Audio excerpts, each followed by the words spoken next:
Khamenei wasn't really involved in day-to-day like conflict situations. Like, number one, he put 4 different layers, right, of secession. At least from what we know, it could be more than that.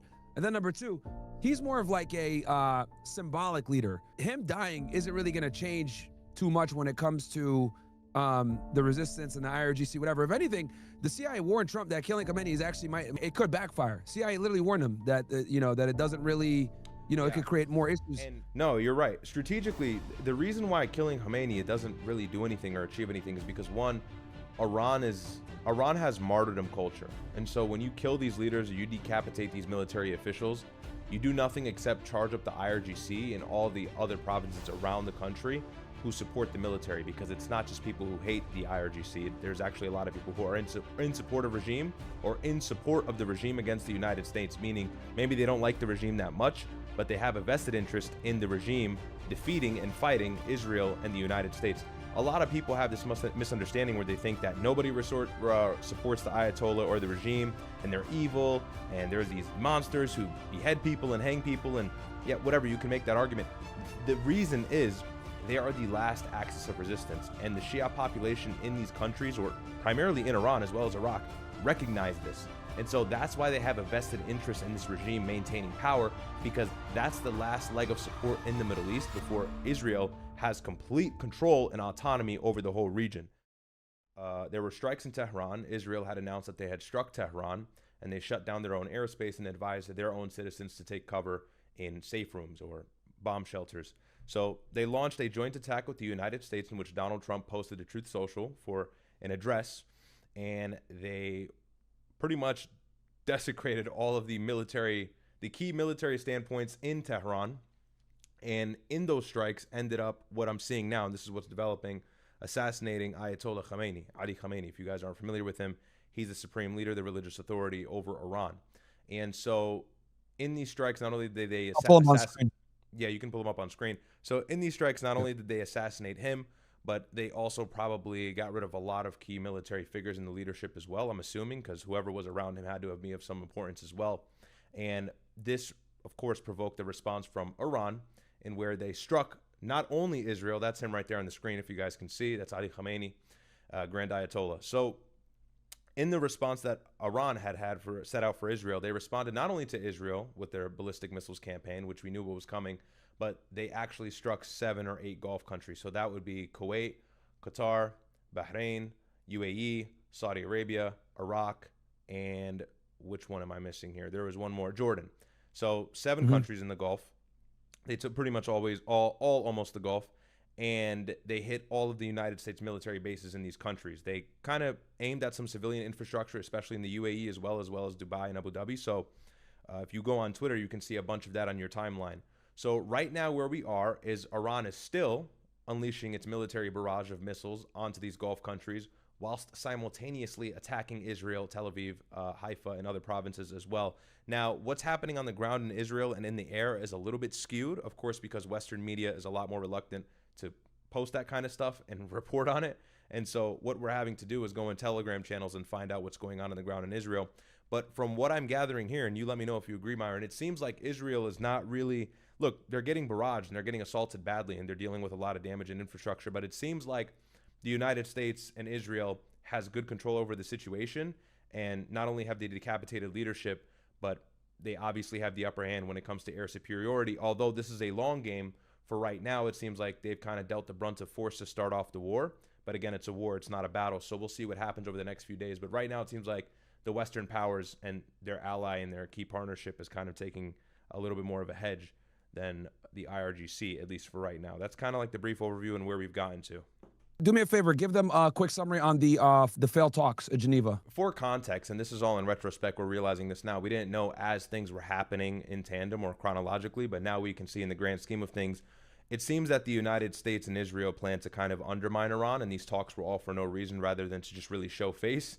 And we ended up striking them again anyways this morning. But we had talks with Israel, first of all being in Oman. This was like 3 or 4 weeks ago, about a month ago. And in these peace talks, we had our military envoy for the Middle East, Stephen Witkoff, and Jared Kushner, who represent Donald Trump, in meeting with IRGC official members, as well as other key figures in the Iranian government and political figures, to come to some sort of terms. The issue is obviously, what are those terms? What are the stipulations? What is America bringing to the table? What are the non-negotiables? For us, we kept moving the goalposts, and we'll kind of get to why that's the case later. I'll break this all down so you guys understand clearly. But we moved the goalposts. We're talking about, well, you need to get rid of your missiles program, and then you need to get rid of your proxy program. If you guys don't know, Iran has a very powerful proxy program located in southern Lebanon as well as North Yemen. Those are really the major threats, as well as some of them in Iraq as well. And so the United States is telling Israel, you've got to get rid of these proxies. You've got to do something about this, as well as pretty much halting your nuclear program, promising us you're not going to make a bomb. At the same time, we're also telling them you've got to shut down the ballistic missiles program. And Benjamin Netanyahu even proposed that for the missiles program, they have to shorten the distance in which their missiles can travel and sign a contract. So 300 kilometers, which is fucking retarded. Yeah, which useless. Is literally, missiles not going to be able to even leave the province of Iran with that kind of distance. As we know, Iran is very large area and landmass. And so, of course, these are unrealistic terms. We're making maximalist demands in a situation where a country already doesn't trust us because we've tarnished the peace agreement that we previously made with them under the Obama administration. And so they already know that this Trump administration is pro-Israel. It's there to undermine them, and it's there to eventually decapitate their power and their leadership authority and their structure and take power, or plant our own planned president there, who looks like he's the Shah intercessor, or the predecessor of the Shah. His name is Reza Pahlavi. And so we had these talks. I had some retard is saying old news now. Hey, dumbass, we're recapping everything, you stupid fuck. Yeah, we're just giving a quick Niggas recap. are retarded. Yeah, quick We're overview. literally doing a recap, dumbass. And so we had Stupid nigga in the kick chat. We had the talks in Oman, and then we moved to Geneva to have those talks again. And I believe in the second round of Geneva talks, we got nowhere. And it seems like we couldn't come up with any agreement. That was at some point last week. And of course, everybody was kind of ready for some sort of military intervention in the Middle East. And a lot of countries started gearing up. The United Kingdom had pulled out a lot of their personnel from the embassies. The United States started clearing out their military bases. A lot of countries in Europe started preparing in different ways. And so it was evident that a strike was pretty much imminent, but we didn't know when and what time exactly. But Israel made it very apparent when they attacked this morning at 2 a.m. in Tehran. So it's important to realize Donald Trump, or not Donald Trump, but rather J.D. Vance and Marco Rubio were set out to go to Israel next week. I doubt that's the case anymore, being the fact that it'd be a huge security threat. But they proposed to Iran that they proposed to the world rather that they would be in Israel next week. So this just kind of goes to say that they were undermining the IRGC, the entire Iranian Revolutionary Guard is what that is, and had a plan on striking them this entire time. And they say it was preemptive, but it absolutely wasn't. And so that's kind of the situation with the peace talks. It was just kind of a strategic thing to lull them to sleep to eventually strike them. I've got chats here. I can read these, and then if you're still getting set up, that's fine. Yeah. I got it ready. I can quickly go over. So guys, here's a quick overview of the people that were killed. Give me 1 sec. I'll show you guys this real fast. Where the hell do I have this? Okay. So right here. So first, obviously, we know, right? Obviously, Khamenei, right, was the first person. Well, he got killed a couple hours ago, but this is the supreme leader of Iran. Then they also lost this guy right here, Ali Shamkhani. This dude was the Iranian naval officer and a politician who served the Secretary of Supreme National Security Council of Iran. So they got him as well. Let's see. They got Mohammed Pakur. He was an Iranian military officer who served as the commander of the IRGC, right? So they got him. And then they got Aziz Nasserzadeh, who basically, this guy was the Iranian Minister of Defense in the government of the Masoud Pezeshkian from 2024 to 2026. So basically, they hit a bunch of, high-ranking military officials to include the supreme leader, right? Let's see here. Oh, yeah, here they are from the Situation Room, it looks like. This is probably in Mar-a-Lago. Here you go. 2026 Israeli United States strikes on Iran. And here he is. It looks like, I think this looks like Mar-a-Lago. Here he is with Susie Wiles, right here. Marco Rubio, Secret Service himself. And he had recorded the... So a lot of people and kind of U.S. legacy media is getting their head twisted up and thinking that they've got the upper hand now and things are nearing the end. But I would say that it's definitely the opposite of that. I think that this is still going to be long-winded. The reason why is because it's pretty obvious Iran has not actually pulled out any of their serious military capabilities or assets just yet.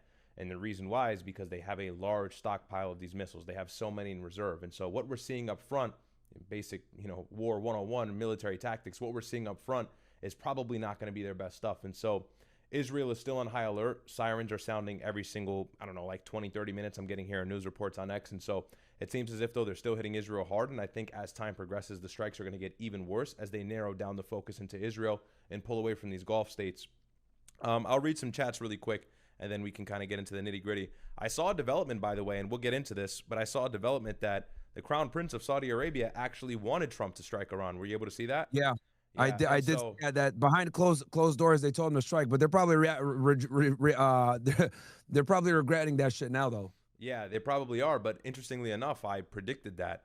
I had said that Saudi Arabia would have some sort of interest in an Iranian war or a conflict with Israel and the United States because it would open up the region for them to gain control, which they so desperately wanted from the UAE and other partners in the Middle East. So that wasn't surprising.